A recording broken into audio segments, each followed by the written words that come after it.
Hello and welcome back to the Bucks Banter podcast. I am your host, Collin Hallboom. It is my favorite time of the year, and as it stands, we are only 47 hours away from the start of the 2021 NFL Draft. If you're listening to this as a podcast, then you obviously have us up on Spotify. I'm hoping to get us going on Apple Podcasts very soon.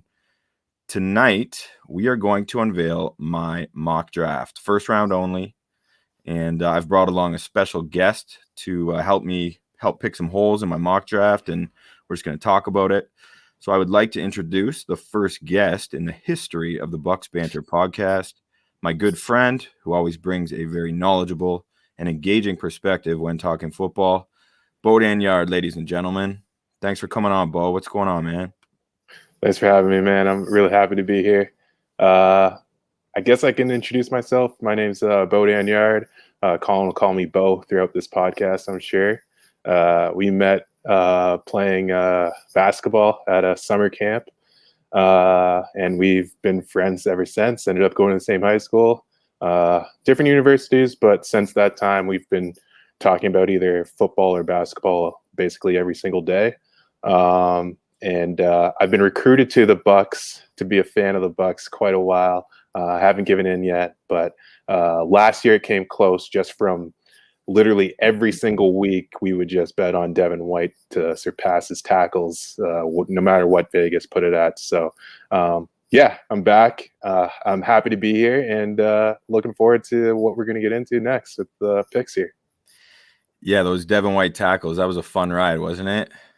It's a very fun and profitable ride. It's I would definitely I would recommend that to anyone who's looking to get into sports betting. Just blindly put your money on Devin White. Yeah, no doubt. Well, we'll see what Vegas does come next season, but we'll be covering that hopefully with you involved, Bohdan, on some weekly best bets, our player props. Looking forward to it. Awesome. Well, let's get right into it, shall we? We've got 32 picks to cover. Again, first round only. So, I mean, not surprised to anyone. The Jags are on the clock at 1. They're going to select Trevor Lawrence out of Clemson. No debate about this one.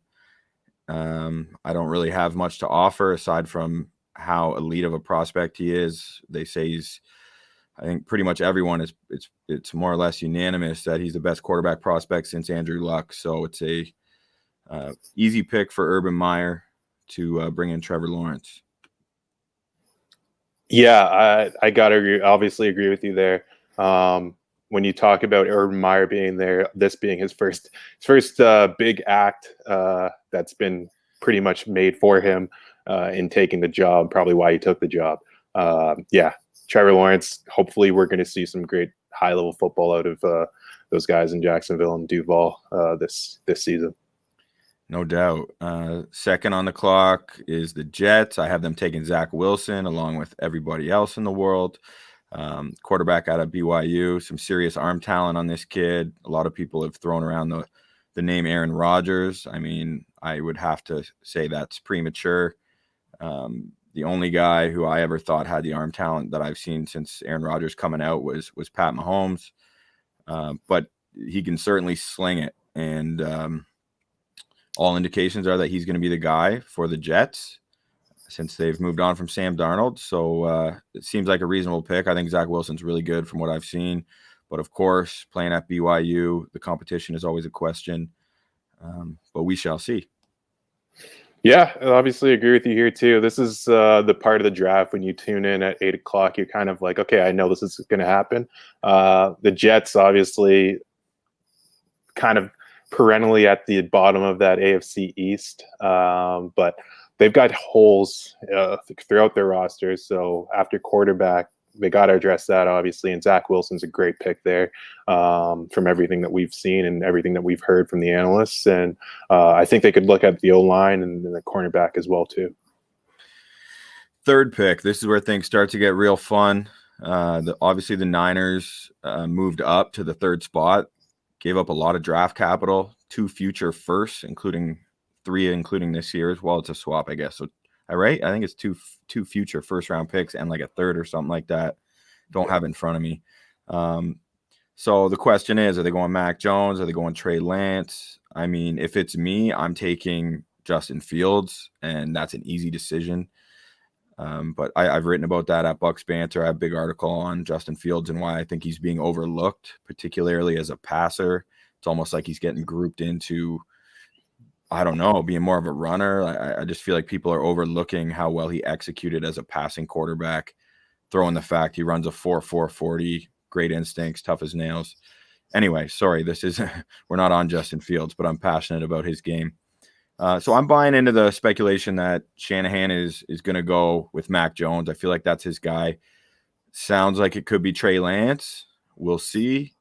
But the purpose of my mock draft is not to pick who I would pick. It's what I am predicting, and I'm predicting that the Niners take Mac Jones despite public outcry from Niner Nation. Fans are really getting after John Lynch and Shanahan before they've even made a pick. Yeah, I'm with you on that, honestly. When you look at the draft, San Francisco, especially if you look at their roster, they are obviously, I guess, a quarterback away, which a lot of teams can say. But the unique thing about San Francisco is that they don't really have any other holes. Richard Sherman's leaving in this offseason. Maybe you grab a corner if you can later on in the draft. Obviously, they didn't trade up to 3 to pick up a corner. Maybe they get some help on the interior offensive line, but honestly, this pick is what's going to define them for the next few years. So hopefully Shanahan's right about Mac Jones for the Niners fans. But yeah, I'm with you. If it was up to me, I'd take Justin Fields here. We talked about him as a runner, but one of the more accurate quarterbacks in college football last year and the year before that as well too. So when you shake it out, I guess I would say I would hope that they would take Justin Fields. I would be surprised if they take Trey Lance, and I'm expecting them to take Mac Jones. Yeah, and Vegas has Mac Jones as a heavy favorite. It's just such a peculiar move because, if you're going to move up that high to 3, I mean, do you need to do it for Mac Jones? Like, you expect it to be just like a special, not to downgrade the talent that Mac Jones has, but I don't know, guys like Trey Lance, incredible potential, Justin Fields as well. So I don't know, just a little surprising. Fourth up, the Falcons. Again, these are all such interesting picks. 3, 4, 5, Niners, Falcons, Bengals.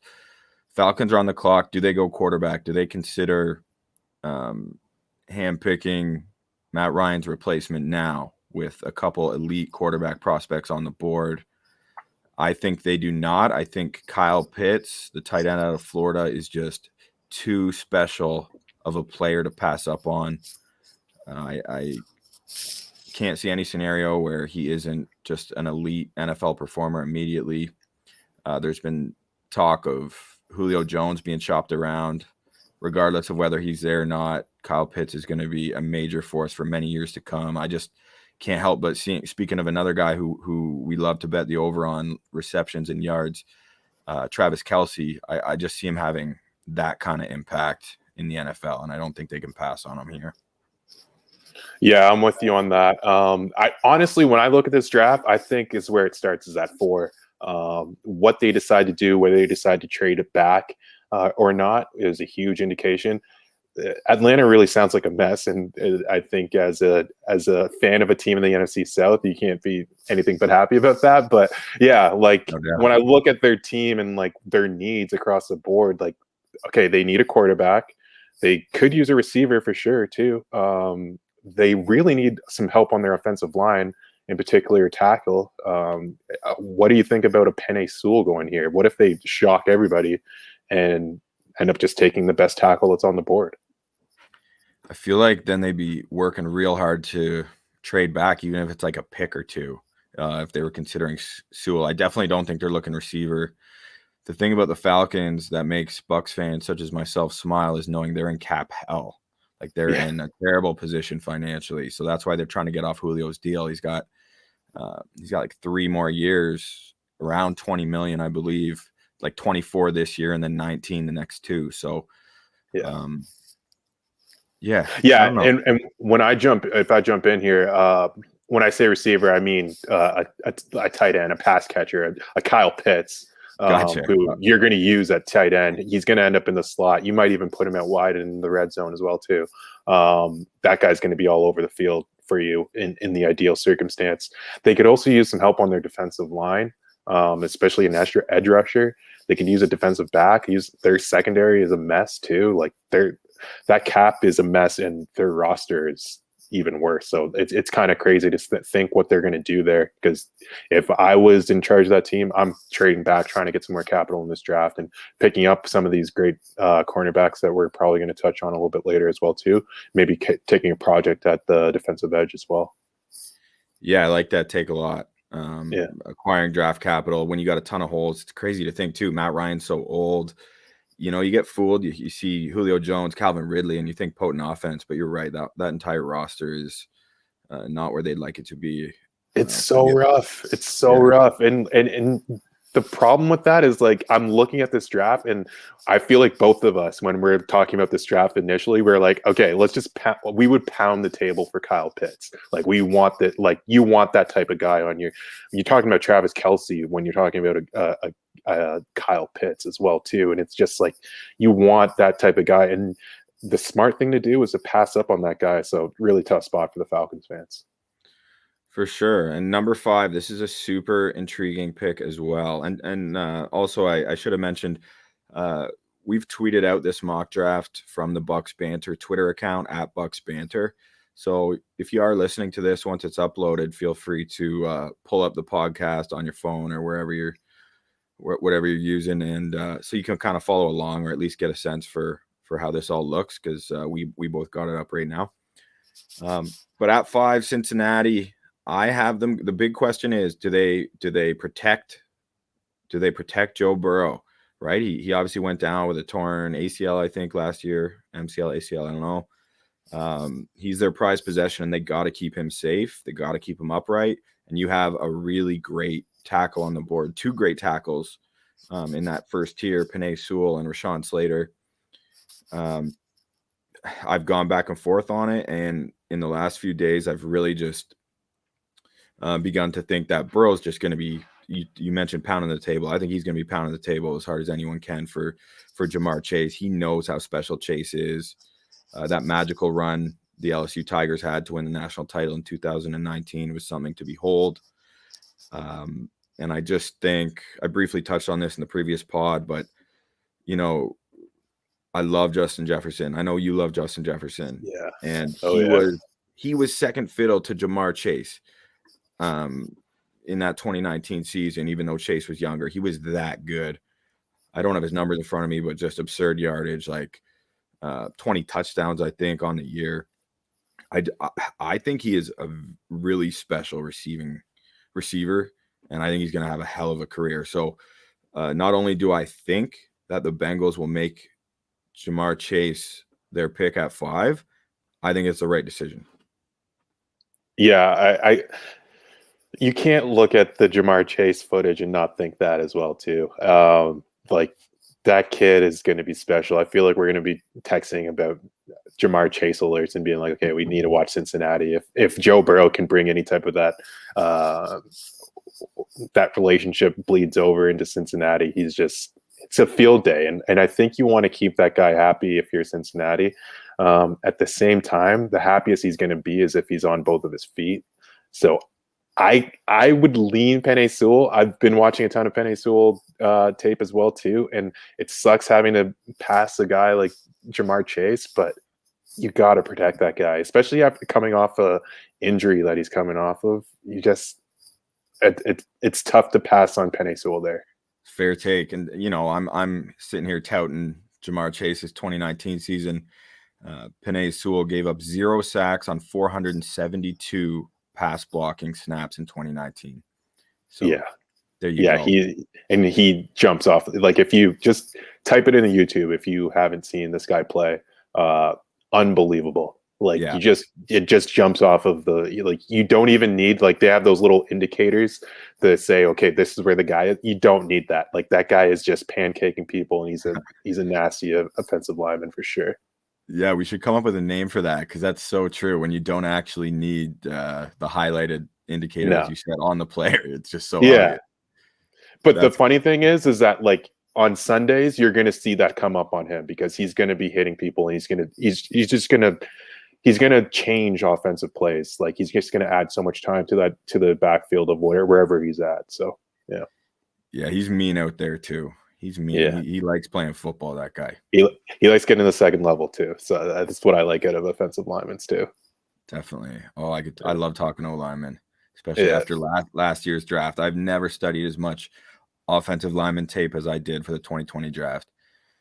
The only tape you really watched though was Tristan Wirf jumping out of that pool. You just had that on a loop for a few days. I know that for a fact. After the pick, I definitely was spreading that around only because I thought that's the only O lineman footage any of my friends would care to watch. Yeah, that was pretty wild. Yeah. All right, at 6, another super interesting pick where I do not know what they're thinking. I settled on having Jalen Waddle being the pick to the Dolphins here at 6, their first of 2 first-round picks.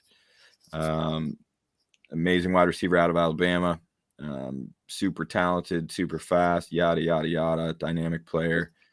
And this would be back-to-back picks, interestingly enough, where a college quarterback and wide receiver duo would be reunited. We just mentioned Jamar Chase and Joe Burrow, and here you would have Jalen Waddle reunited with Tua Tagovailoa.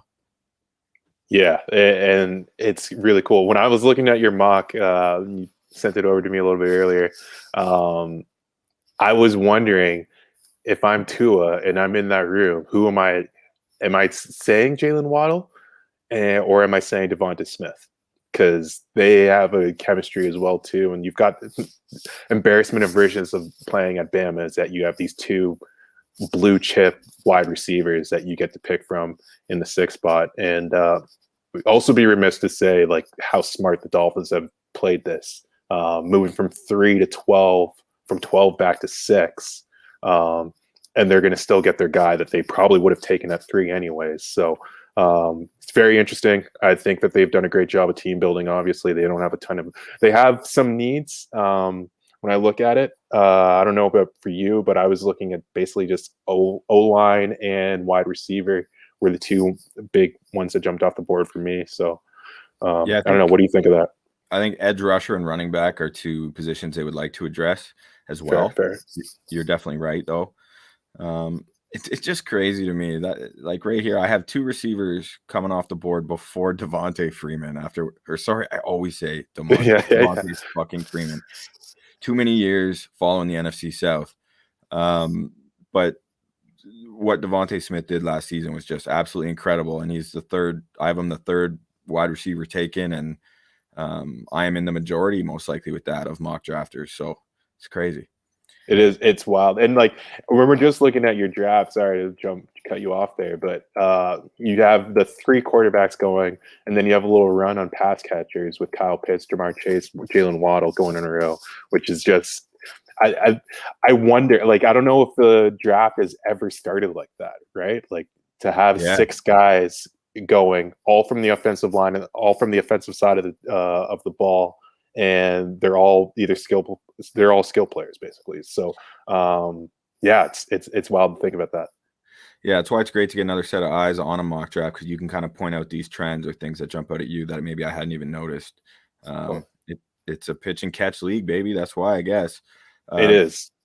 Yeah. Also, the Dolphins, I mean, they're passing over Penei Sewell. If I'm the Dolphins and Sewell's on the board, I take him. Like that.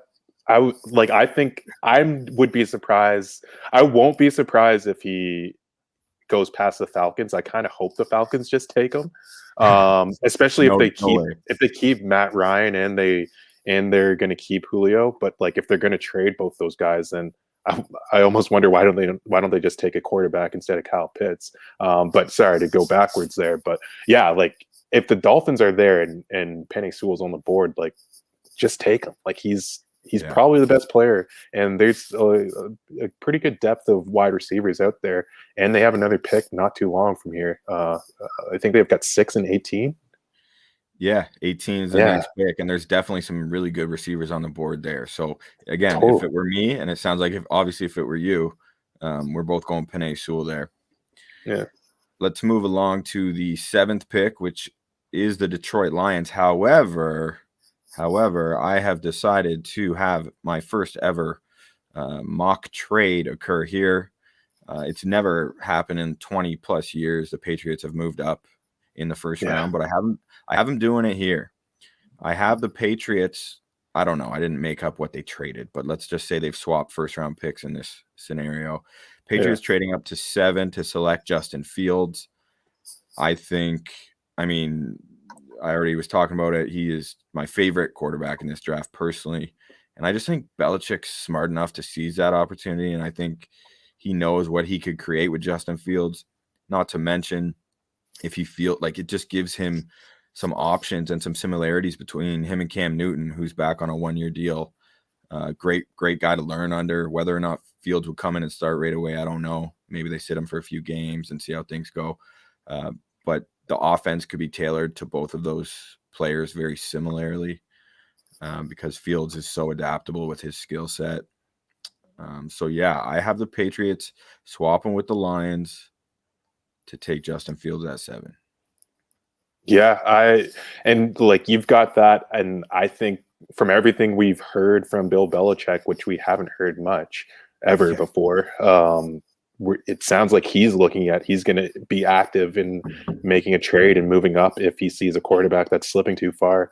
And we think especially 7 for Justin Fields. I think if anybody told you that at the start of the college football season last year, you'd have been like, wait, that guy that we think is going to go first, that could go first, could outplay Trevor Lawrence, is going to go 7th now. Yeah, he's going to at least go 2nd. And now he's going to go 7th to the Pats, and the Pats just traded up to get him. You'd probably say, of course the Pats were able to figure out a way to get the best quarterback or the second best quarterback in a draft. But yeah, when you look at the New England Patriots and their needs across the board, obviously it's quarterback.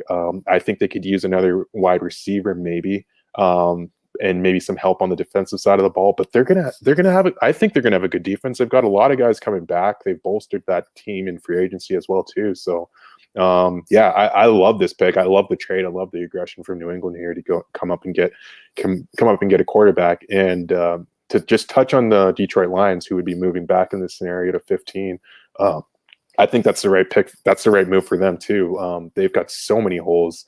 They've just gotten Jared Goff into their program as well too, who Rams fans will obviously say they've been frustrated by.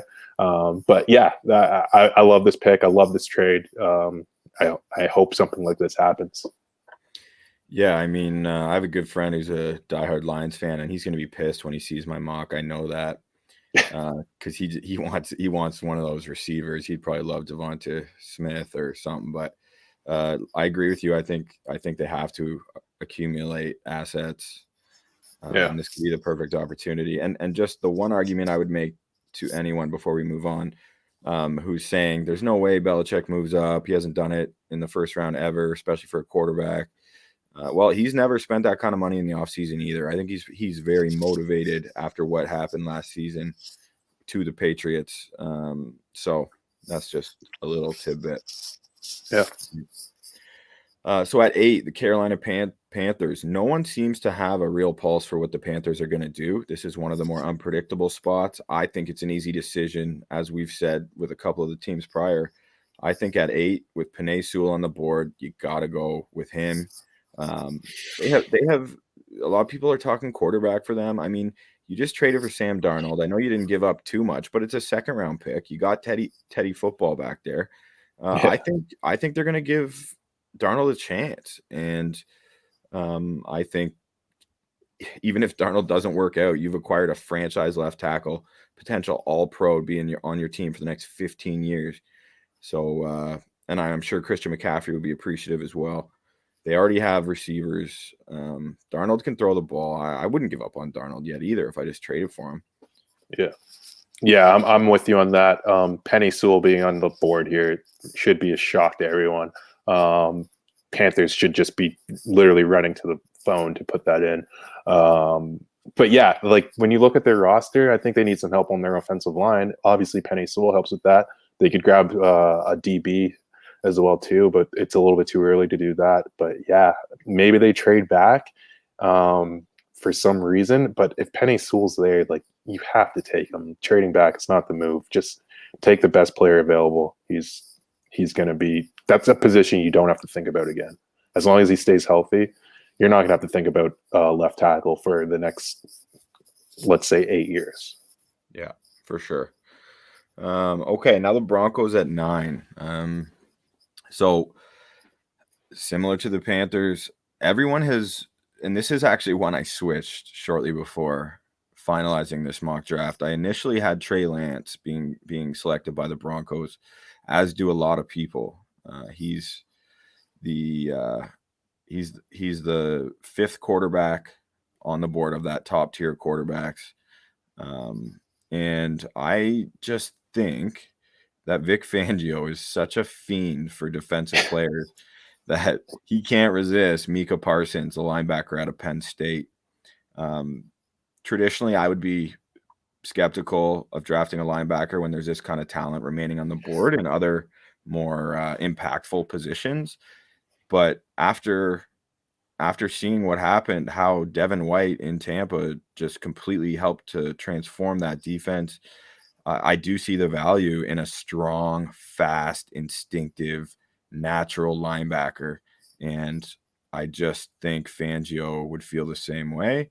And I'm also not convinced that the Broncos have given up on Drew Lock just yet. Super similar to the Sam Darnold situation. I have a feeling they might give him one more kick at the can. Yeah, no, it's an interesting pick for sure. When you talk about the Denver roster, especially with their fans, I think that it's kind of like surprising to say that they're a quarterback away, and Drew Lock has not been able to be that quarterback for them yet. But yeah, if they for some reason don't want to take a quarterback, Mika Parsons, like some of the longest arms you're going to see on film. He is a freak and unbelievably fast and just loves hitting people. So yeah, he's a great pick there. Bolster that defense, play to your strength, and make it a little bit easier for that offense to get a few more chances to put points up on the board against the opponent. So it's not a bad pick. I would take Trey Lance here if I was up to it and I had that evaluation on him and thought that he could be that quarterback of the future. Everybody's talking about the intelligence of a Trey Lance and how he's just wowing people at the board. So I could also see John Elway kind of overriding a Vic Fangio here and just saying, no, we got to take this kid. But yeah, Mika Parsons, he's a first round, like, obvious top 10 talent to me, and I would love to see him go 9 here to the Broncos. Elway's gone. He left. Is he gone? Yeah, it's like George Patton. So I had forgotten that as well. He just kind of quietly faded away. I think he may still be involved though in some kind of role, but he's no longer, like, he might even be the president or something, but he's no longer like the GM. He hired this guy to make these decisions. So that's crazy. Yeah. Elway's coming back. He's just walking in the war room and saying, why are you guys still talking about this? Just get the Trey Lance kid. Yeah. This is silly. He bursts through the doors, or he throws a football to break down the door and comes running out in his uniform. We take Lance. Yeah, it's the pick. That's the pick. Oh, that's great visual. Yeah. All right, the Dallas Cowboys at 10, following the Denver Broncos. This is a really commonly predicted pick. I have them taking Patrick Surtain, cornerback out of Alabama. Cowboys have really struggled in recent years. This past season was a disaster for them, not only with Dak going down, and the offense after that, but the defense was just awful, and they've needed to improve their secondary for several years now. And Patrick Surtain, I think, is great value as the best cornerback prospect in the draft. I mean, I have him and J.C. Horn super close. I might even take J.C. Horn. I don't know yet. I have no issue with either one, but I do expect the Cowboys to draft Patrick Surtain if he's available here. Yeah, and so everyone has Patrick Surtain going here. You look at Dallas; their team they need help on all 3 levels of their defense. any defensive player here is a win for a Cowboys fan. Also, when I was looking at it, they could use some help on their offensive line. All those guys got injured last year and they're coming back, I think, but those guys are getting older, and it's kind of crazy. Just like 2 or 3 years ago, I felt like that was one of the best lines in football, and it's getting decimated now. And I don't know if you feel super comfortable if you're a Cowboys fan right now with that team, with that part of your team. That happened quick. I'm glad you said that. Them going from having this incredibly dominant offensive line to that being a major need for them. And I mean, I guess Rashawn Slater could be the play, but I just think they've watched their defense get shredded to a point where they know they need to address it. But you never know with Jerry. Never know with Jerry. And also they have Dan Quinn now, right, for their defensive coordinator. So like a Seattle guy. They've got that weird it's a cover 3, and I think they need some help up front to make that zone coverage work. So I could see them either going for a corner to try to get a cornerstone of that franchise and Patrick Surtain. Patrick Surtain definitely fits in that scheme as well too, but I could see them getting some help up front if they can. Maybe they move back. I don't know. Jerry's unpredictable. He's talked about how he wants Kyle Pitts as well too. So who knows what's going to happen with those guys? Yeah, and you mentioned Dan Quinn's scheme being so dependent on pressure. On pressure. Yeah. This is not the draft where you want to be focusing on pressure in these first top 10 picks. This is a really poor draft in terms of interior defensive linemen and even edge rushers all across. So I don't even have one defensive tackle going in the first round, which is crazy. And I'm sure you're going to call me out for that later, but that's just something I've predicted. I'm with you. All right. Staying in the NFC East, the New York Giants, I have them staying pat at 11. Dave Gettleman is, as I wrote on my mock draft with my little description there, he is as stubborn as they come, but his job depends on Daniel Jones' success. He gets his quarterback and his own job some security with the Heisman receiver, and that is Devonte Smith. Here is where I have him going. Lots of people who are in the know, people like Peter King, Albert Breer, they're saying, he's probably not going receiver here. He could go J.C. Horn or someone on the defensive side of the ball, which I wouldn't necessarily hate, but I would just love Devonte Smith. They brought over Kenny Galladay in the offseason. You have Evan Ingram there still. Like, that's a nice three-headed monster of 3 different types of receivers. You got Galladay downfield, you got Smith everywhere, and then you got Ingram over the middle of the field. Also, he's super versatile as a pass catcher if he can stay on the field. So I just think Devonte Smith would completely change their offense. And don't forget, Saquon's coming back off an injury. Like, all of a sudden, I'm like, shit, I kind of like some of the pieces they have. So I have Devonte Smith going here, despite some insiders' skepticism that Gettleman would be willing to go with an offensive player. Yeah, I don't know. We're gonna get the J.C. Horn soon too, and I think we both love that guy. He's everything that we want from a corner. But Devonta Smith, maybe he goes here. I'd like to see them get an offensive lineman. Kind of similar to what I was saying about Cincinnati. It's, if you want to protect your quarterback, I don't know if getting a wide receiver is your best bet when you have that mess up front. Especially with Saquon coming back, there's a twofold advantage of getting an offensive lineman here. But yeah, it's not a bad pick. Devonta Smith, obviously, first Heisman wide receiver in a while. So yeah, I'm not a bad pick to grab a guy like that with the credentials that he has, how he lit up the SEC last year as well too. But yeah, I would go offensive lineman here. I'm glad you brought that up because I did consider it. I considered like Rashawn Slater. But they drafted Andrew Thomas 4th overall last year, left tackle out of Georgia. So I just feel like they're not going to go back-to-back offensive linemen. I feel like they're going to mix it up, but we'll see. And you are right when you mentioned J.C. Horn, because at 12, I have staying in the NFC East for one more pick here, the Philadelphia Eagles selecting J.C. Horn, cornerback out of South Carolina. I already talked about him a little bit. I think he's a tremendous player. He's the son of former Saints receiver Joe Horn. He's the one who pulled the phone out of the pads at the Superdome, famously on Monday Night Football. But anyway, J.C. Horn is a hell of a player in his own right, and I think he would immediately fill a major need for the Philadelphia Eagles. They could. I know a lot of Eagles fans will be wanting a receiver, but I think with those top 3 off the board, as high in the draft as 12, when you can get the second, arguably, maybe the first best cornerback prospect, you got to do it. Yeah, I love J.C. Horn, and he would be beloved in Philadelphia, I'm guessing. Sorry to cut you off. He totally feels like a Philly player, eh? Oh yeah.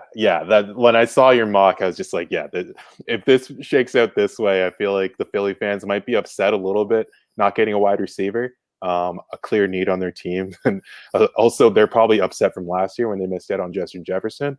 But still, I would love to see J.C. Horn go there. They need some help in their secondary.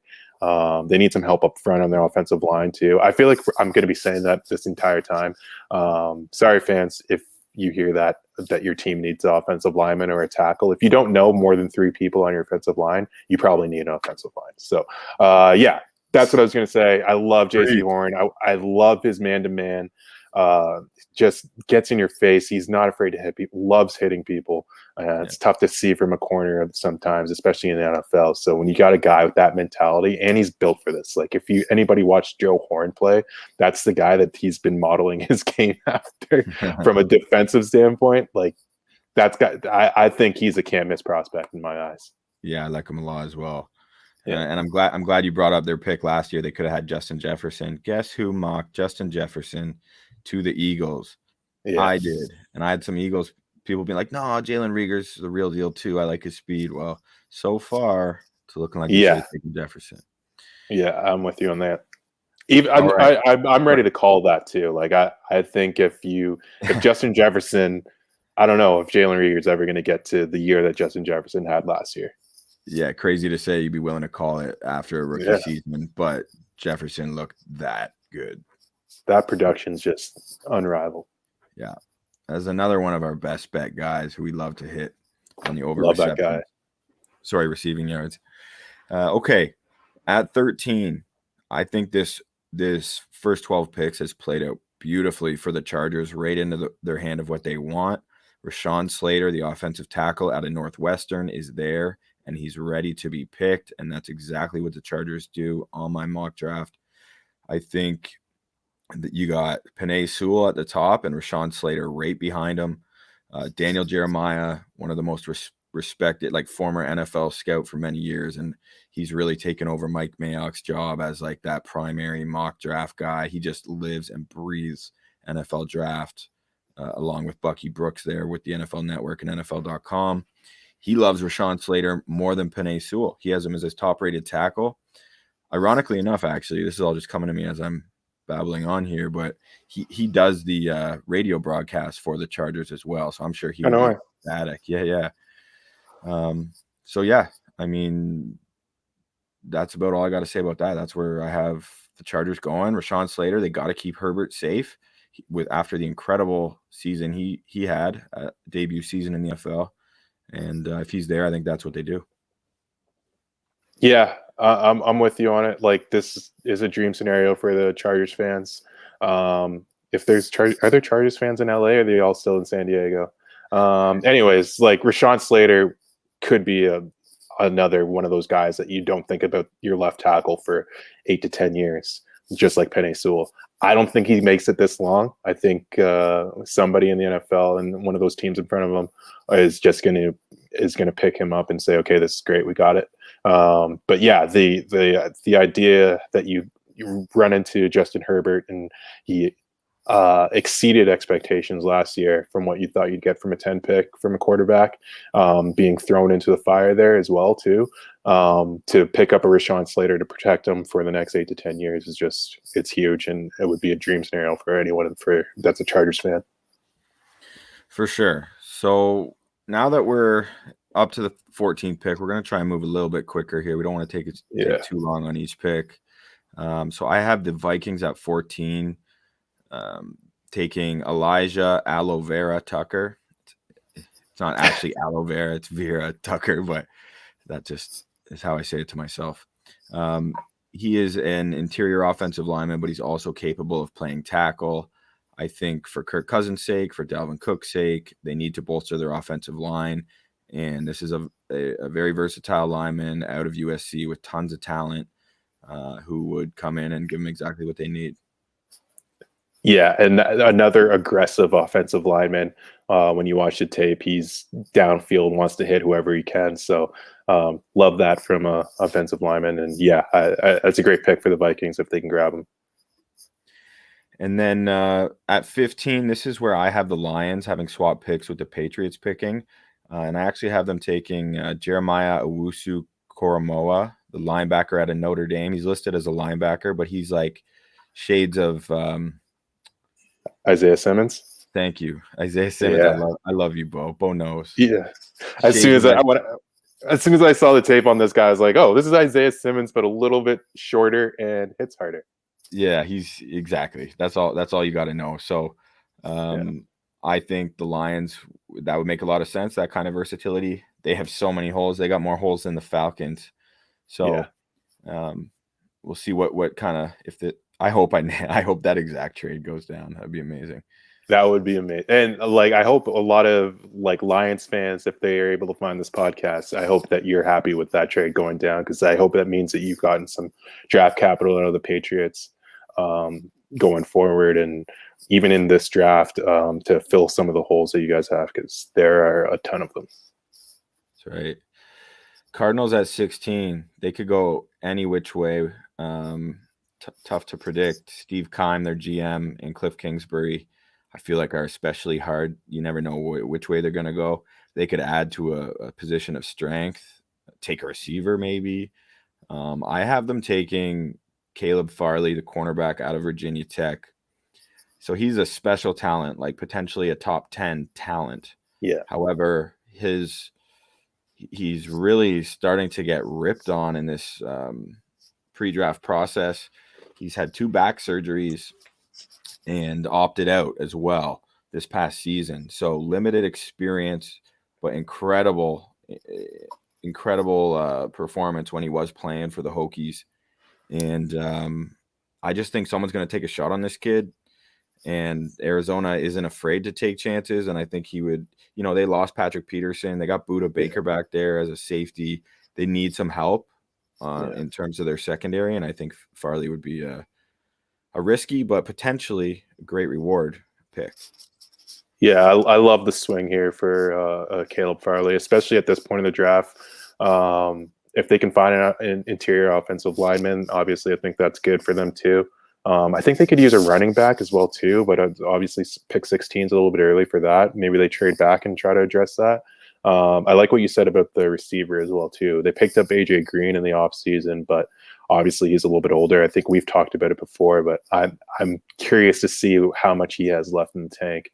But yeah, if they can maybe bolster that receiving core with DeAndre Hopkins and AJ Green, that would be great to see too, if they could get a receiver there. But Caleb Farley, from everything that we've seen on tape, he would be great in the NFL. But yeah, the injuries are a concern for sure. And you got 2 back surgeries before you play a game in the NFL. That's going to be really tough. For sure. 17, we have the Las Vegas Raiders.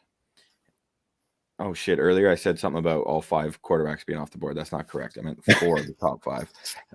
Here, I actually have – we haven't even mentioned this, but I have Trey Lance sliding all the way down to 17. I want to go on record. Like, I think if he starts slipping anywhere close to this, someone's going to go up and get him. I just wasn't about to predict a second trade and with that happening. So I have him sliding down here to the Raiders. I know Mayock's been doing, and Gruden who loves quarterbacks. They've been doing their homework on the quarterback class. Most likely, if they actually wanted to have a realistic chance at Trey Lance, they would probably have to move up. But Mayock is super unpredictable, I just want to say. So you never know what he's going to do. But here I have them taking Trey Lance and as Derek Carr's next replacement, and it would give him a player to learn from as well. With Derek Carr being there, they wouldn't need to throw Trey Lance right into the fire.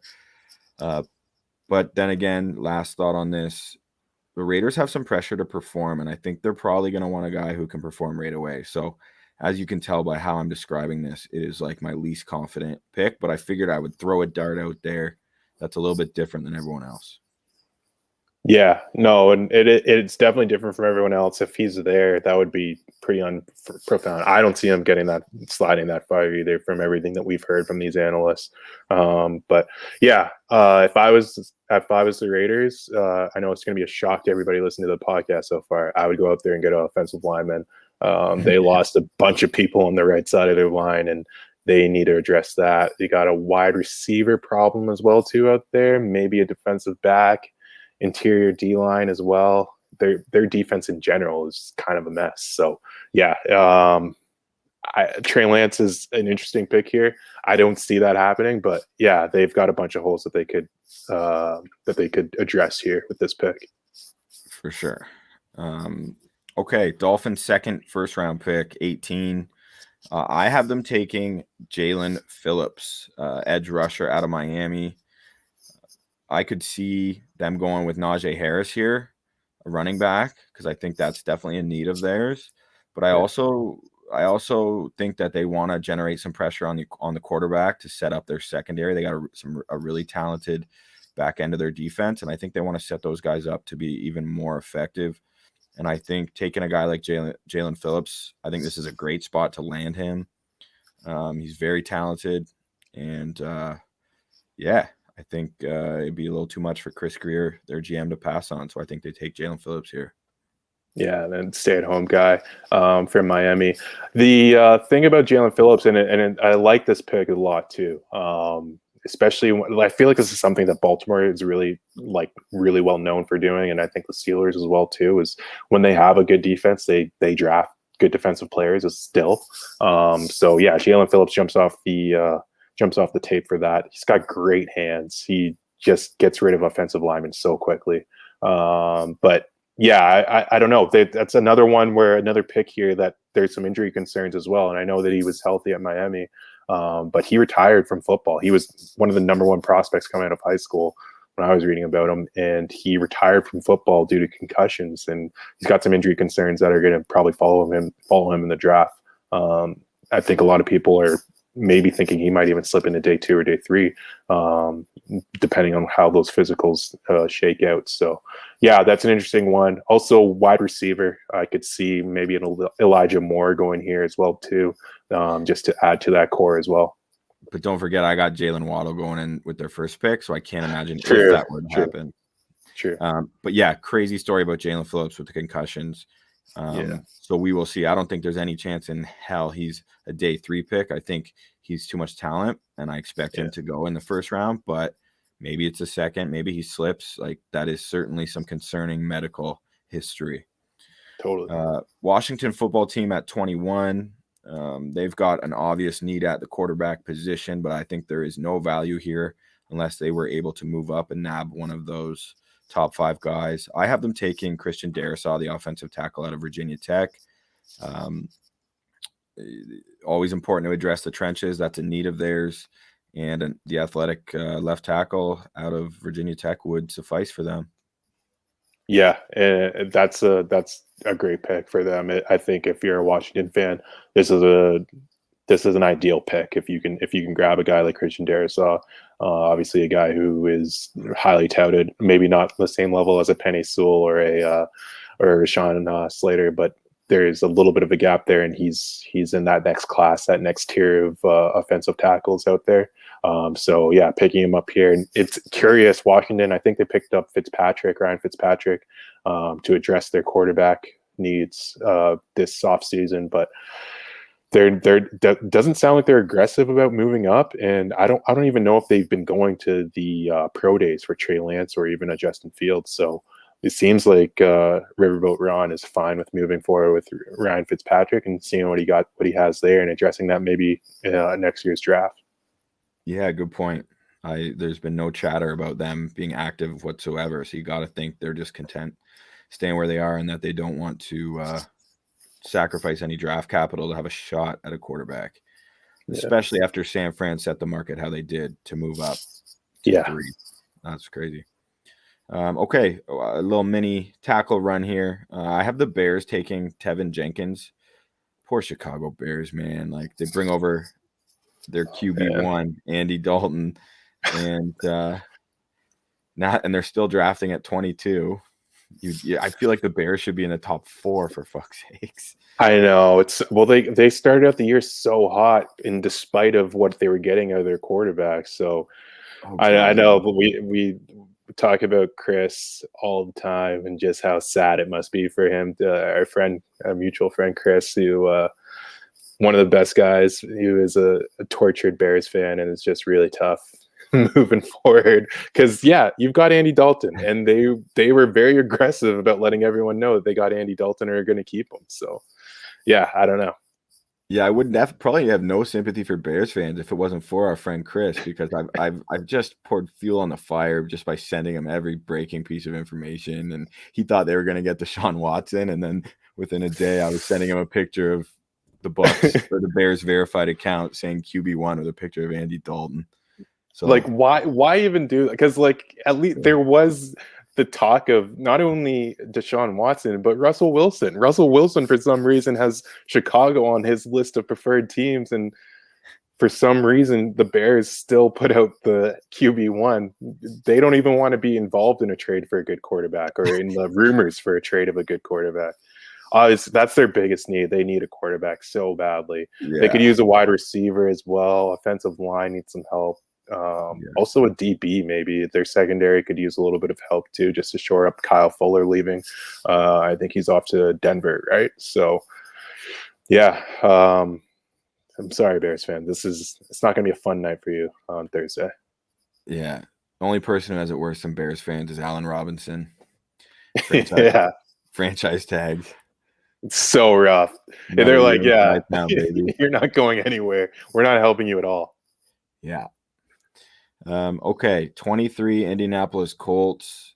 This franchise is in an interesting position with Frank Reich bringing over Chris Ballard, and Frank Reich bringing over Carson Wentz, which is just unbelievable. I know everyone's saying that they're going to rejuvenate his career. I just think Carson Wentz is shit as far as starting caliber quarterbacks go in the NFL, and I think he's a turnover machine. And with the Eagles playing so many primetime games, I've just seen way too much of Carson Wentz. But anyway, I'm not going to get. Yeah. No, I'm with you totally. Like, way too many Sunday nighters with Carson Wentz. And talking about a guy that you do not want to bet on, I've never been more frustrated than watching a Carson Wentz quarterback's football team just turnover after turnover at the biggest spots in the game. And it's so I'm a players guy. I don't want to disparage the players on this podcast, but man, Carson Wentz is just a tough scene, man. And it's really rough for the Colts fans, because they brought him in as, hey, this is our win now move. So I don't know. We'll see what happens with them. What was the pick here? I haven't said it yet. It was Kwity Paye, edge rusher out of Michigan. I think this is great value to get him at 23. I already mentioned that it's an underwhelming defensive line class if you were to group together the tackles and the edge players. But I think there's still some good players, particularly at the edge rusher position. And Kwity Paye is like an athletic freak, and he's productive and super athletic. He has a great motor. And I think that's a really good pick for them. Yeah, bolster that defense. We love that defense. We want to bet on the Colts defense, but add Kwity Paye to that. It's going to be tough to reason a Colts bet with Carson Wentz behind center, but at 21, you got to get Kwity Paye. This is a really nice pick for them. Yeah. 24, the Titans. This is one that I switched. I was initially thinking they might focus DB, and I actually had them taking Trayvon Morig out of TCU. However, I called up a very reliable source who's a big Titans guy, and he knows everything there is to know about the Tennessee Titans, and he really convinced me that receiver is where they're going to go. So I have to credit Mike Hart for inspiring me to choose a receiver to give to the Titans here. And I have them going back to the well of Ole Miss and taking Elijah Moore, a player I've profiled in depth on bucksbanter.ca and my potential targets for the Buccaneers. In this case, he is not available for Tampa at the end of the first round. Hype's been growing on this kid, and rightfully so. Second most productive wide receiver in college football. He averaged more yards per game. He averaged just about 150, more than Devonte Smith. Speed, incredible hands, and he'd be reunited with his former teammate AJ Brown. So I think that's a good pick for them. Yeah, if you're going to go wide receiver, Elijah Moore, outside of those top three, he's a consensus number 4 wide receiver, and he has the potential to be one of the best wide receivers in this class for sure. I love it. The only other thing I was going to add was Ole Miss kind of turning into wide receiver U with AJ Brown, DK Metcalf, and Elijah Moore now. Seriously, yeah, it's crazy, eh? Yeah. Okay, so New York Jets back on the clock at 25. I think this is, I don't want to harp and just say that redundant bullshit spiel about taking a running back in the first round. Everyone knows that. Everyone understands the criticisms that exist when it goes towards teams who are or are not willing to draft a running back in the first round. Last year, we only had one with the last pick. I think the first running back comes off the board here at 25 to the Jets. I don't think Najee Harris will be available for the Steelers with the next pick, which is commonly mocked. I think the Jets scoop up Najee Harris, pair him with their fancy new quarterback, Zach Wilson, and they got they have an incredible, complete 3-down back to add to their team. Currently, as it stands, their running back is Frank Gore. So I think this is a really nice pick to take Najee Harris here. I'm not afraid of taking a running back, and if I'm going to take one, it doesn't get much safer than him. He's pretty much tailor-made to be an NFL running back. And the only other important thing to note is just his improvement in his receiving skills this past year and showing some real big playability that I think a lot of evaluators maybe wouldn't have thought he had if they were just going off of his junior tape from 2019, even though he was still incredible. So I think he helped his case returning to school. And I think it's a good pick for the Jets at 25 if they get Najee Harris. Yeah, it's this is the shiny new press conference that every owner or GM envisions when they sign up for the job. You get to roll out Zach Wilson and Najee Harris to the New York media and say, hey, we got the 2 skill players and the 2 high-profile guys that you guys have been waiting to see. So, yeah, it's a good pick for the Jets. I agree with you. Najee Harris is going to be a beast. We love Alabama running backs, so could be a nice pick for them for sure. And next up is the Steelers at 26. And I think Steelers fans would be upset to see Najee Harris gone. I don't think they're going to force a running back pick here. There's a chance they go with Javonte Williams out of UNC. I just can't see like a guy like Travis Etienne being their style of running back. I don't think that's a Pittsburgh Steeler type of player. Najee Harris is, but he's gone. So I have them taking Zaven Collins, a linebacker out of Tulsa. Only inside linebacker I have going in the first round. The kid from Kentucky, I think, is going to slip to day 2, at least according to this mock. He's a really impressive combination of like size, athleticism, instincts, all that good stuff. He's a relentless pursuit of the ball and really a perfect fit for the Steelers, who love them some good linebackers. Yeah, I like it too. I think I brought it up earlier. Steelers and the Ravens, when they have a good defense, they try to draft more good defensive players. If I was the Steelers, I'm looking at the offensive line here. They're old and they've got holes. They've got Marquise Pouncey just retired as well too. I would try to add offensive lineman just to bolster that running game, because I don't think a new running back is going to solve their problems at back there. But yeah, if you can't go wrong with grabbing a defensive player for that defense. So yeah, it's a good pick, but I would lean offensive line there at the 24. Yeah, that's fair. I love how you've become the O-line guy this podcast. That's great. I saw your draft, your mock, and I was like, okay, there's a corner I can just take. So. And for anyone who's just listening to the podcast and not watching us on YouTube, Bohdan looks like an O-lineman. Like that's his. Okay. I look like Jamar Chase. We've agreed with that. We've come to that body composition. There we go. Yeah. Jags back on the clock. Their second pick in the first round. One of the teams blessed with 2. I have them. They could go a ton of different spots here. I think a receiver would be a super realistic possibility. I have them taking the best safety in the draft. I think it's pretty unanimous that that is Trevon Moehrig. I don't know how exactly to pronounce his name. I've been going Moehrig, yeah. Yeah, out of TCU. I mean, he's a stud. He's huge for a safety. He's strong, super aggressive. Like he's angry back there. Yeah. Cam Chancellor-esque. Great ball skills for a safety. I think it'd be a great pick. Pairing him and Trevor Lawrence, I mean, that's a nice haul within the first round. Yeah, I like this pick. Obviously, the Jaguars have a bunch of holes on that side of the ball as well, too. So grabbing a Trevon Moehrig, great pick to pair with Trevor Lawrence going earlier on, too. So you got 2 Trevs.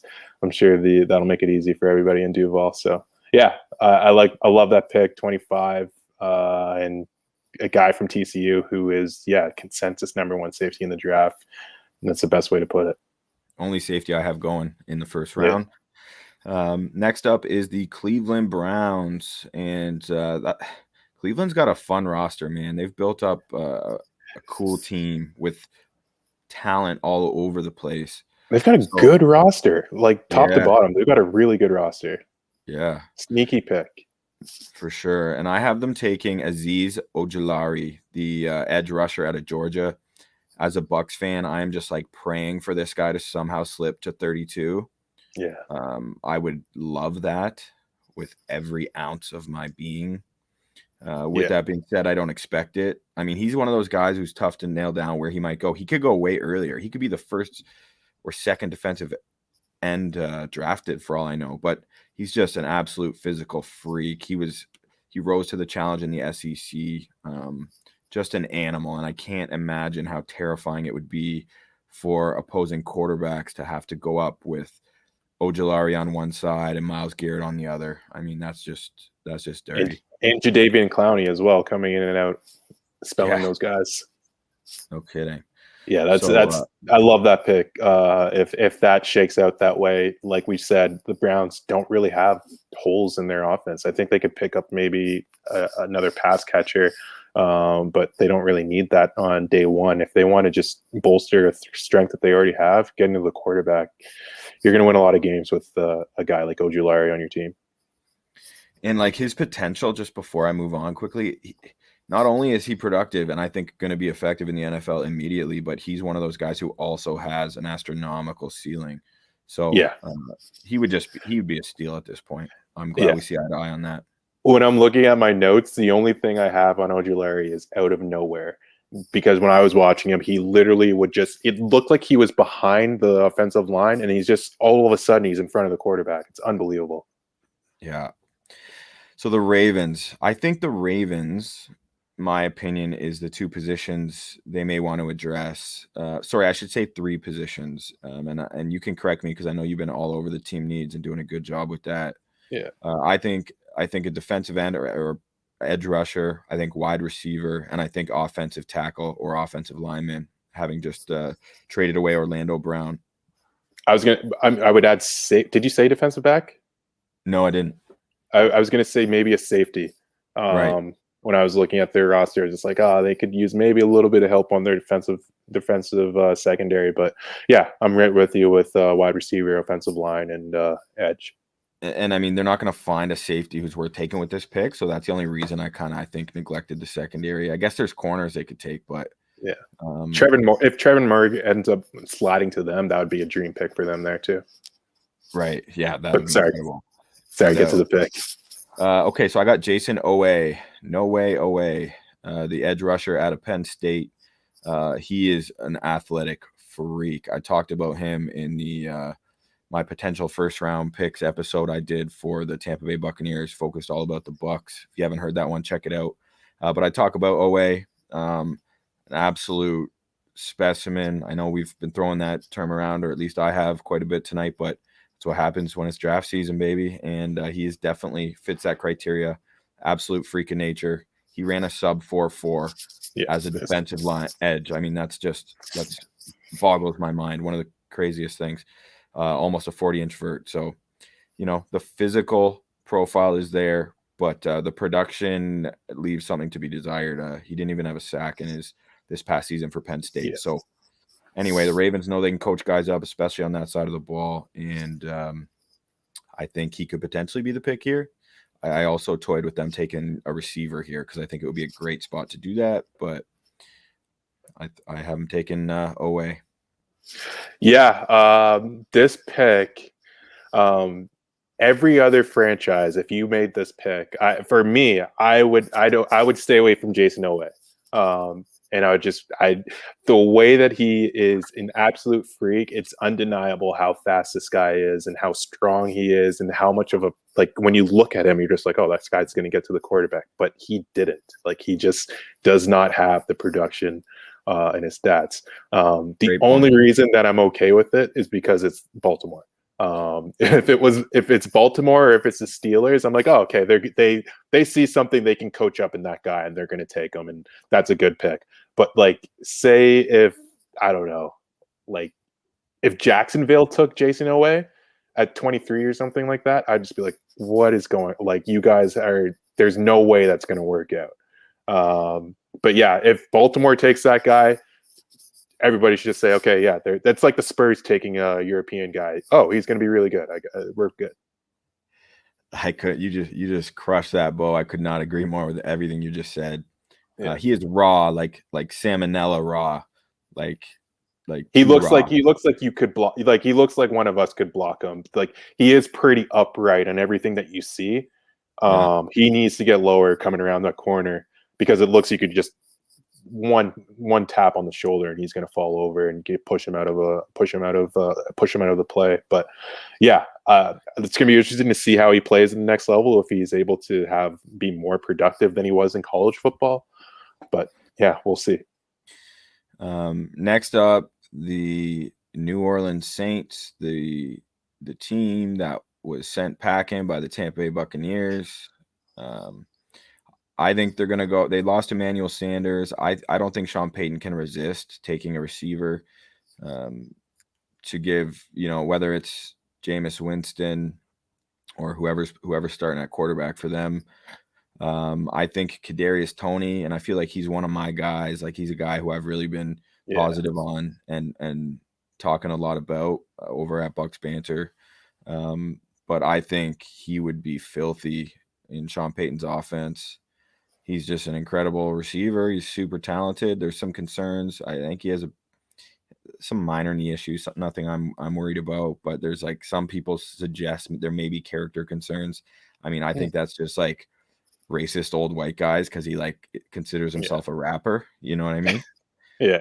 That's my take on that. I don't think there's anything to be worried about, but anyway, that's the pick for me. Yeah, no, it's a good pick. If Kadarius Toney goes to the Saints, that'd be a great pick. They need a receiver. Obviously filling that hole with Emmanuel Sanders, getting that secondary option from Mike Thomas as well too. I would hope they get a receiver. They could use some help on the offensive line too, from my notes. Maybe a cornerback, maybe a linebacker to bolster that defense. Where they've won a lot of games last year because of that defense. They also need a quarterback, but they're not going to be able to get that at 28. So, and it doesn't look like they're going to be aggressive enough to move up from 28 to. They just don't have the resource to move up from 28. But yeah. Yeah, I think Sean Payton is an offensive genius, but it's kind of hilarious Taysom Hill and Jameis Winston are his quarterbacks. Like that's such a random collection of quarterbacks. So hey, as an NFC South guy, your nightmare scenario was that you just see Justin Fields sliding and sliding and sliding, and we get to pick 27 and he's not taken, and he's on the board for. I'll stop. That would. I'm not answering that. That would be the worst. Okay. Next up, the Packers. Sorry, I just lost my spot here.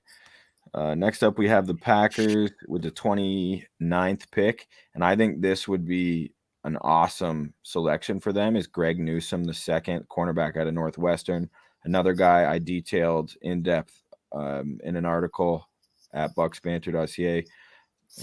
He's like a really well-rounded player. He's an all-around corner, really tough to poke any holes in his game, and I think he has the potential to be a really effective player in the NFL, like shutdown corner, like rock solid, like what Xavier Rhodes looked like he was going to be earlier in his career.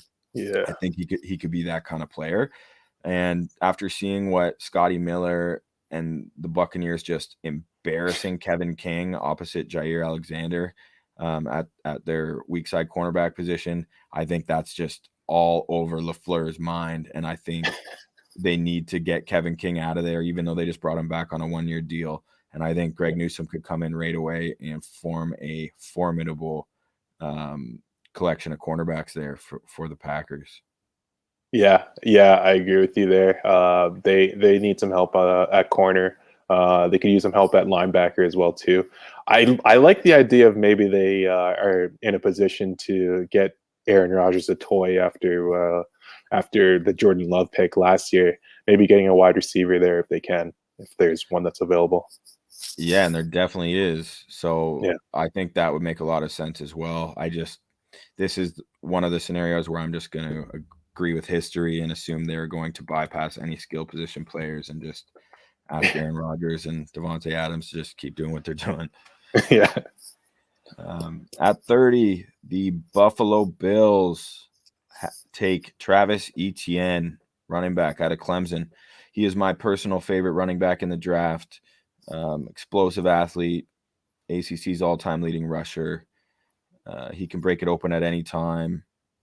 He is fun to watch. I love Etienne, and I think he would give the Bills, even though they have two solid backs in Zach Moss and Devin Singletary, I think he would give them a completely different element.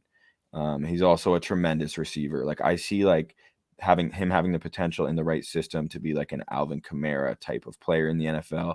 I recognize that's absurdly high praise. I just see a special talent. So maybe I'll be eating my words in a year or two, but that's where I stand. That's my hail, and I'm standing on it. I love this pick, especially going to the Bills, who another roster that doesn't have a ton of holes. Obviously, they're picking at 30, so you would expect them not to have very many holes. But yeah, Travis Etienne.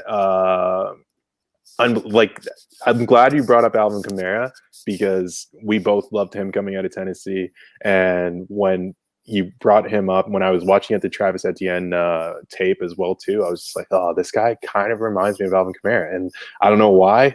Maybe it's the game speed. I think what you're onto something. I think I heard you in the last podcast talking about his game speed faster than whatever he ran at his pro day. Or his combine measurements. And I got to agree with that. When you're watching him, he is a threat. If you're on the other team, you're just like, okay, we got to keep an eye on that guy and try to contain him. Yeah. He looks like the fastest guy on the planet when he has that football in his hands.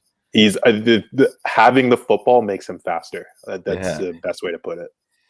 So anyway, I'm glad you like that one. And now here is where I have the Ravens at 31, second last pick. This was acquired from the deal where they sent Orlando Brown to the Chiefs. Chiefs were happy to give up their pick at the end of the first round to get a well-established left tackle.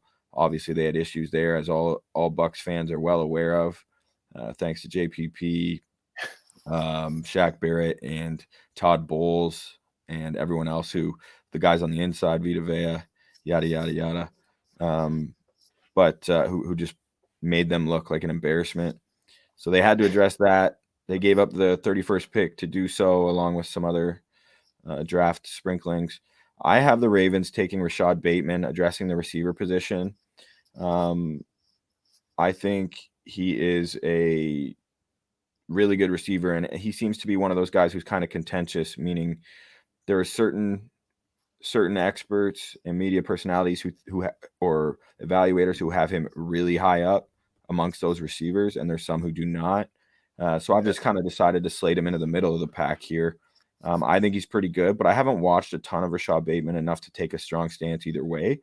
But Hollywood Brown, their best receiver currently in Baltimore, he's so small, and I think Bateman would be kind of nice opposite him, as opposed to, like, I don't know, a smaller receiver like a Rondale Moore out of Purdue or something like that. The other option here would be Terrace Marshall Jr. Him and Rashad Bateman are very similar in some ways, and this could easily be him, and Bateman slips out of the first. I have Terrace Marshall Jr. slipping out of the first round. That wasn't easy to do, but that's how it kind of unfolded for me as I was putting this together. Yeah, either of those guys would be a great pick for the Ravens. I like Rashad Bateman a lot from what we've seen on tape or from the YouTube highlights that we're able to pull up. But the size and the separation that I've seen on film at least looks like he could be a really good target for Lamar going forward. So, yeah, I think the Ravens got to address their wide receiver issues. I would like to see them do it at 27, but 31 doesn't matter. As long as they get someone in one of those two picks that Lamar can throw the ball to. Yeah, you got to. They have to find guys for him to throw to, so that can't be an excuse for them having him having moments of inept passing. You know what I mean? Totally. Like, get rid of the excuses. Let's see, can he throw or not? And obviously, he's such an incredible athlete. He's still been successful, Lamar Jackson. But they need a guy. They need another receiver in there. Totally. Okay, and if you've stuck with us this long, over an hour, to get to the 32nd pick in the unveiling of my Bucks Banter mock draft, it is time for the Tampa Bay Buccaneers selection. I'm expecting mixed reviews on this. I have them selecting Landon Dickerson, the center/guard out of Alabama. I think Dickerson is. I want to be clear about why I'm making this selection. Like some other guys you could consider, like Asante Samuel at corner, Joe Tryon, the edge from Washington, is still available. Jamin Davis, the linebacker out of Kentucky. Those are a couple guys I think other Bucks fans and people might be hoping for here. I have them shoring up, just adding depth to that O-line. I talked about last podcast how refreshing it was for the Buccaneers to have such a great offensive line. Unfortunately, financially, it's not going to be possible to keep them all together if they are to, say, re-sign Alex Kappa after this next season, who's done a great job at right guard for us. And I think, and then the same goes for Ryan Jensen, our center, who every Bucs fan loves, me and SOB, and he's awesome, like all pro caliber season he just put together.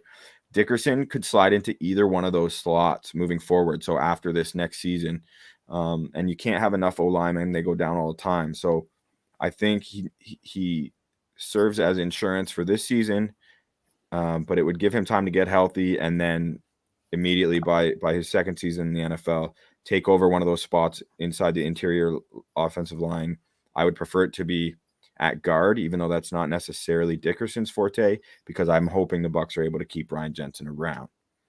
And he seems like a Jason Light type of guy. Like, he's kind of that angry guy, vocal leader, loves football, hard-nosed player, lives and breathes the game. So that's my rationale for having the Buccaneers select Landon Dickerson when he's still on the board with the last pick in the first round of the draft. Yeah, and Landon Dickerson, great story. Obviously, is like the heart and soul of that Alabama team up front, and was like texted. He went down with some injuries, which a lot of the reason why he would still be available at the end of the draft, on the end of the first day here. It's tough. I like Landon Dickerson, but I think there's too many injury concerns to have him go on in the first day. like you said in the last podcast, the Bucs are in a unique position where they're bringing back all 22 starters coming off a Super Bowl. That doesn't really happen in the NFL. So it's a great pick. If I was Jason Light, I would want to shore up the offensive line depth for sure too, because offensive linemen go down all the time, and I've been capping for them this entire mock draft. So I would probably go for Landon Dickerson. Might not be my pick. I was looking at maybe a Creed Humphrey along the same lines, a guy out of Oklahoma who's played with some big time quarterbacks in Baker Mayfield, Jalen Hurts, Kyler Murray. He's right there. He's willing to join this Bucs offensive line group, and you could slot him into that center or guard position at any time that you need to, and be able to save some money on the cap there. Another guy, if you were going to look at a tackle that might be able to move into a guard position as well too, Liam Eichenberger out of Notre Dame, Eichenberg, I should say, coming out of Notre Dame. Another guy jumps off the tape as well too. Just really like the way that he plays the game. And then also, we're at the end of the mock draft, defensive lineman from Alabama, Christian Barmore. That's a guy that I've really liked everything that I've seen from. I think he's improved his draft status. I actually think he won't even be available at 32. I think he goes a little bit earlier in the draft as well too, if we see some tackles taken in this draft. And one other guy who I know I'm going to absolutely butcher his name, out of Washington, defensive tackle Levi Onwuzarik. Levi, let's just call him, out of Washington. Onwuzarik? Onwuzarik? Yeah, sure. Either way, he's a football player, and he's really good at playing defensive line. So put him in the inside of that line, spell Via every once in a while. He's another guy you can add some depth in the trenches, and I think you're in the perfect spot there. I like where your head's at for Tampa here, to just add depth in the trenches. Yeah, and I think ideally in a perfect world it would be on the other side, and it would be interior defensive linemen. And I think they probably have guys, but I just in mind, who they'll draft, but I don't know. Onwuzarik has been discussed mightily in the Bucs fan and media analysts community, and he could totally be the pick. I'm glad you brought his name up. Barmore also has been mocked to the Bucs by a number of people, but for whatever reason, just as it was kind of playing out for me, I ended up totally neglecting the position of defensive tackle, and I didn't really have an issue with it. Just the lack of talent amongst that group. I just could see them all getting pushed down. Like I would have trouble if it were up to me at this point. I would probably want to take Asante Samuel Jr. out of Florida State and just throw the depth in the corner position. I think he's a first round talent. He's just a tiny bit undersized, but we will see. And I am looking forward to seeing what happens. It's kind of cool. The Bucs are sitting at the back and just getting to watch everything unfold in front of them. They're in a really great spot, as we've talked about ad nauseum, and it's going to be real fun. It's going to be real fun. So, sorry to jump in there, but like if it comes to this, like if it plays out the way that we've seen, I wouldn't be surprised to see the Bucs trade back and add some capital into day 2 and day 3. With this many really good players still on the board. Obviously, we know that there's a lot of projects across the defensive line when you look at college football right now, that I think a lot of those guys are going to slip into, and then you can take a few swings on day 2 or day 3 at these guys who are slipping past what we think that their value is. So, I'm interested to see what the Bucs do. That's for sure. And I wouldn't have any complaints with them moving back, depending who's on the board. And then the only other guy I mentioned earlier, but not specifically in consideration at this pick, is Terrace Marshall Jr., receiver out of LSU. I think he's another option that Jason Light might consider here. But anyway, we went a little bit over time for sure, but I don't care, because there's nothing better than talking NFL draft, and I could not be happier that you were willing to join us, Bo, and I would love to have you back on the pod, and I plan on it if you are willing. Yeah, I would love to, man. That's been an honor. I love it. This is the stuff I know that keeps you up at night. NFL draft and any type of draft, really. So yeah, this is supposed to be the longest podcast you have. I'm excited. Everybody's excited about what's going to happen on Thursday. So yeah, we just got you closer to Thursday night. You're welcome. There you go. Whoever's listening. There you go. So if you want to actually see these picks written down, head over to Bucks Banter at Bucks Banter on Twitter, where I have posted it. It's also up on the website, bucksbanter.ca. You can catch us. This will be posted on our YouTube channel, as well as it'll be live on Spotify within probably 30 minutes to an hour. So thanks for listening. Hope to catch you soon. And until next time, go Bucks.